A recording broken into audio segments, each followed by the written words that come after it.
Hello guys, in this video I'm going to talk about how exactly your imagination works and why willpower often fails and how you can begin to reprogram your mind by feeling and seeing the reality that you want.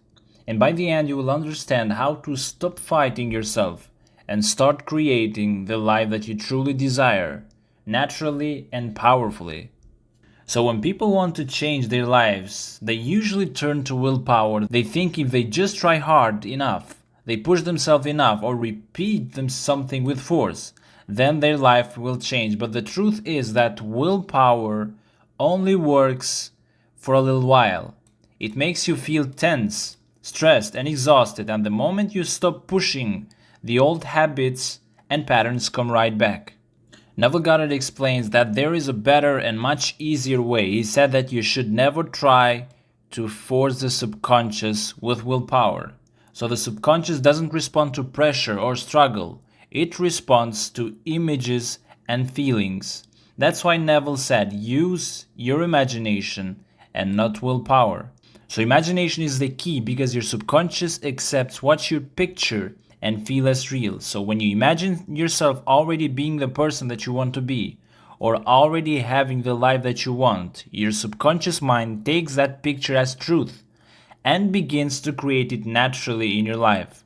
So you no longer have to fight yourself. The change begins to feel natural and effortless and automatic. So the real secret is this: you stop trying to force your way into change. Instead, what you need to do is relax and use the creative power of your imagination. So that's how you plant new beliefs in the subconscious mind and let your life shift in your favor. So let's dive deeper into this lesson. Neville says, never try to force the subconscious. You need to use your imagination, not willpower. And what does this actually mean and how we can do this? So as we know from the information before, there are two parts of the mind. It is the conscious mind, the part that you are aware of right now. So it is the thinking part that makes decisions, that plans, and that reasons. And there is the subconscious mind. That is the deeper part you are not fully aware of. It stores your habits, emotional patterns, and automatic reactions and deeply held beliefs. So if you have had years of being shy, the subconscious mind holds that pattern of fear. If you grew up hearing money is hard to get, your subconscious mind may treat that belief as truth even if your conscious mind wants more money. So the subconscious mind is like that emotional memory bank that quietly runs most of your life. And why you should not try to force it. Neville says never try to force your subconscious. And here's some reasons why you should not try to force the subconscious mind. Because the subconscious mind doesn't work by commands or pressure. And if you try to argue with it or fight it, it will resist. And if you want to really put at work your subconscious mind, you need to know that subconscious mind responds best to experiences. It works best to images and emotions and not orders. So when Neville speaks about the subconscious, he's pointing to the part of your mind that works quietly in the background. Subconscious is the part that holds beliefs that you have absorbed. For example, I'm not good enough, or I can succeed if I try. It holds the emotional patterns, for example, anxiety in social situations, confidence in sports. And also it holds automatic habits. That is the way that you brush your teeth, or the way that you react to criticism, the way that you feel when you see a bill. And it also holds the experiences and memories that have shaped how you see the world. So you don't usually think about the subconscious directly, but it controls most of your behavior and emotional reactions. So it's often linked to automatic processes and learned responses. And what does it mean to force the subconscious mind? So to force the subconscious means trying to push or command yourself into changing deeply rooted patterns through effort or pressure. So this looks kinda like telling yourself over and over, I must stop being afraid, while still feeling fear, or using harsh self-talk like I need to change now and I can't keep being this way. So when you try to force, you emotionally experience tension, that you feel tight inside. If you try to force, you feel frustration, you are angry that you are not changing fast enough.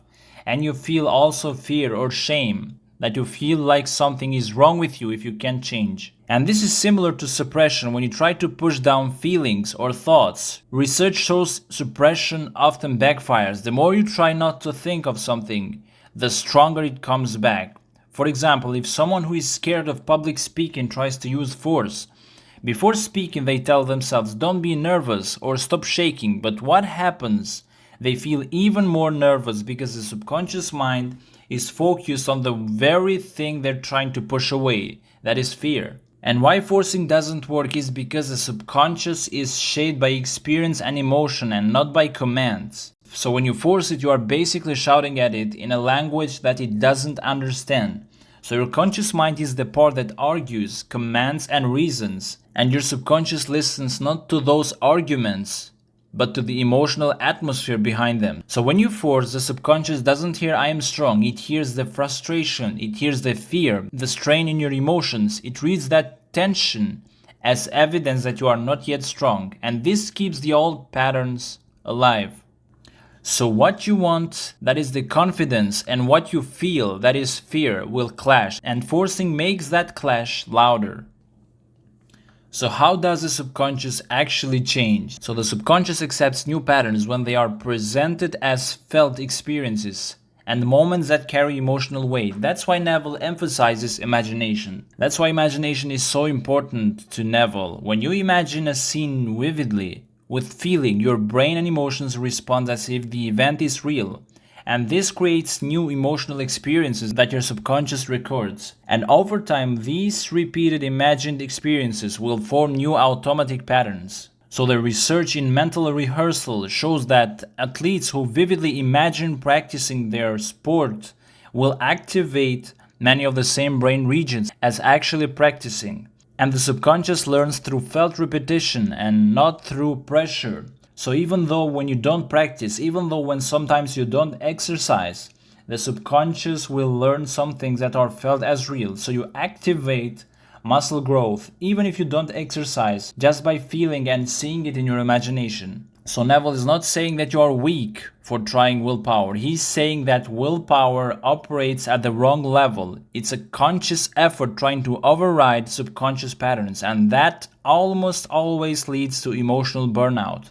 And from a psychological view, forcing equals to engaging in self-criticism, suppression, and tension. This strengthens the old problem because the subconscious links those emotions with the identity that you are trying to change. And imagination equals to engaging in self-suggestion, new emotional experiences, and identity rehearsal. And this bypasses resistance and slowly rewrites your sense of self.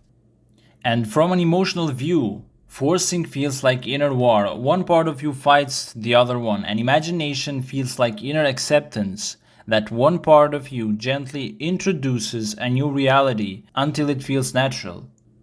So when Neville says, never try to force the subconscious mind, he's saying this: you don't fight with your deeper mind. Don't try to bully it into changing with commands, arguments, or tension. Because this only creates more resistance, because your subconscious doesn't learn from commands, it learns from emotional experience. So instead, what you need to do is present your subconscious with new experiences through imagination and create clear mental scenes and emotional states that feel real and repeat them until they feel natural. And your subconscious mind will accept these as reality and will start shaping your behavior, will start shaping your feelings and identity to match. And use your imagination, not willpower. Willpower is when you try to control yourself through effort, pressure, and discipline. It's that voice in your head that says, don't do that, or you must stop. And this is called self-control. It's when your conscious mind tries to override your automatic impulses and habits. And the problem is that willpower is limited. You can use it for a short while, but it gets tired. That's why people say I had no willpower left, so I gave in. Studies show that when people rely only on willpower, they feel mentally and emotionally drained. It's like a muscle that gets weaker the more that you use it. And when you rely on willpower alone, you usually feel tension, that your body feels tight, like you're bracing for a fight, and your body feels stressed, that your mind is on high alert. trying to control every move, and will feel self-criticism. If you fail, you immediately feel guilt or shame and exhaustion. Even if you succeed for a little while, you get mentally tired. So emotionally, willpower often backfires because it makes you focus on very thing that you're trying to avoid. And why imagination works better than willpower? It's because the subconscious doesn't learn through commands like stop this or do better. Instead, it learns through emotional experiences and repeated associations. And imagination gives it exactly that. It will give a new emotional reality to accept. It will give a new picture of who you are and a rehearsal of new behavior without the stress of forcing it. So if you want to become confident, you don't keep saying with force, I will be confident, I must be confident. That feels tense. So instead, in imagination, you quietly picture yourself standing in front of people, feeling relaxed, hearing your own voice steady and clear, and even imagining the positive reactions of others. And after repeating this often, your subconscious begins to accept I am a confident person. And once that identity takes root, you don't need willpower anymore. Your behavior flows naturally from the new self-concept. And Neville says what psychologists also recognize. We act in line with who we believe we are. So willpower tries to change behavior without changing identity. For example, I'm still a smoker, but I'm forcing myself not to smoke. And imagination change identity first. For example, first I see myself as healthy and free person who enjoys breathing deeply. Then the results will follow after. So once the subconscious accepts a new identity, the behaviors that fit that identity will feel normal and automatic, so you don't need to fight anymore.